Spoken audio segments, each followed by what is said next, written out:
Corporate finance practice problem using OneNote. Dividend policy impact on price or stock value.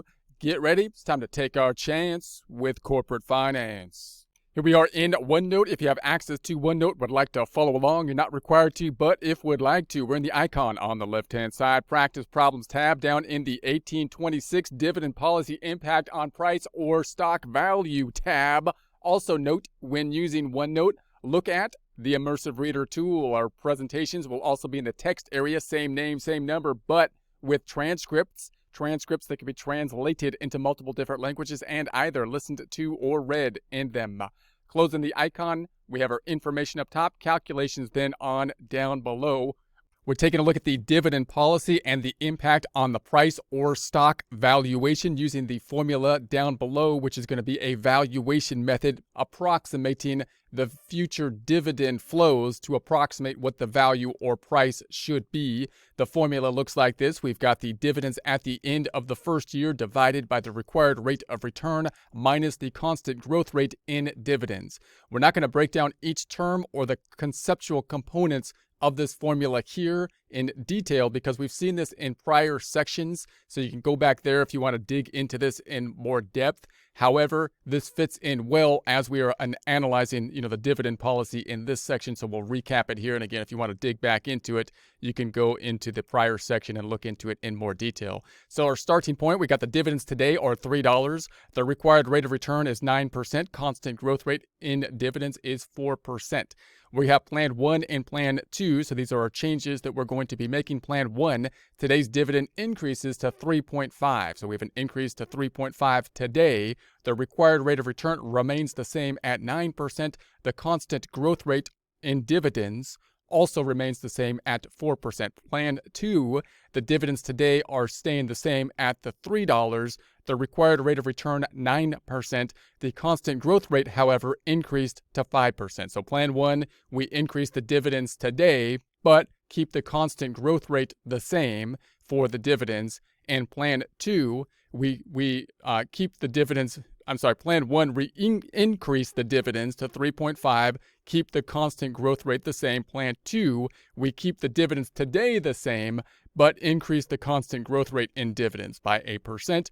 We're going to do our formula for the two methods here and see which one comes up with the higher valuation.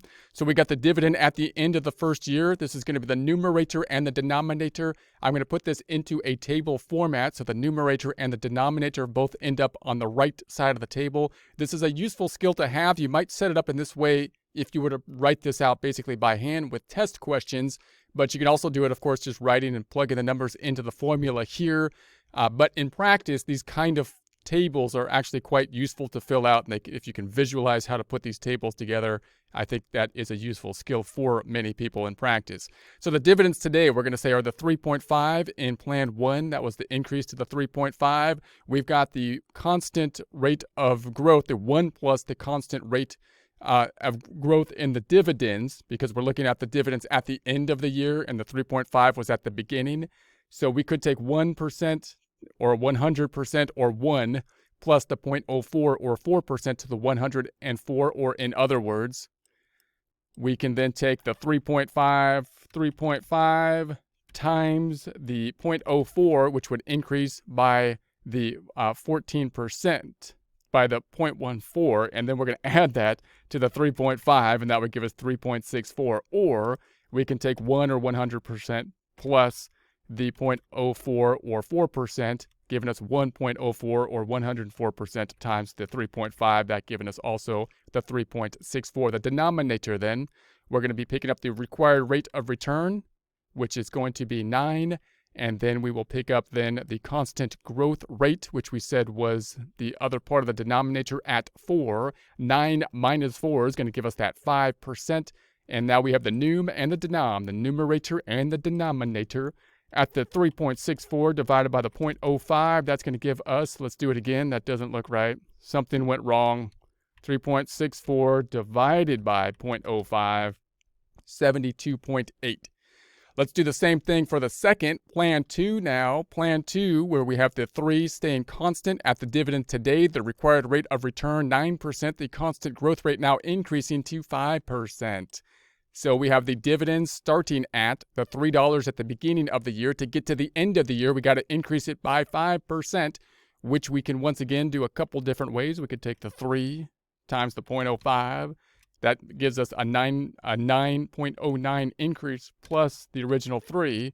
Something doesn't look right there. Hold on. 3 times 0.05 gives us a 0.15 plus the original 3 gives us the 3.15, or we can take 1 or 100% plus the 0.05 or 5%, giving us 1.05 or 105% times the original 3. That'll give us the 3.15. The denominator, we're going to take the required rate of return, 9 minus the 5. That's going to give us our 4, the 9 minus the 5 here, giving us our 4. That's the numerator and the denominator. Let's divide them out now, now that we have those in one number in the outer column. 3.15 numerator divided by the 0.04 denominator. Again, let's do it again. My calculator fingers aren't working. 3.15 divided by 0.04. I think it's getting dark. Someone turn a light on. Someone turn a light on in here. Can't see. So we're at the 78.75. So if we compare the two, it looks like the second option is coming out to a larger value. Once again, given the two options, the difference between the two options, the first one we changed the dividend today, but kept the constant growth rate in dividends the same. Second one, we didn't increase the dividends today, but did increase the constant growth rate to the 0.5. So this fits in well here, but if you want more information on basically how this valuation kind of system works to value based on the dividends, future dividend flow, take a look at a prior section. You can dig into that and conceptually in a bit more detail.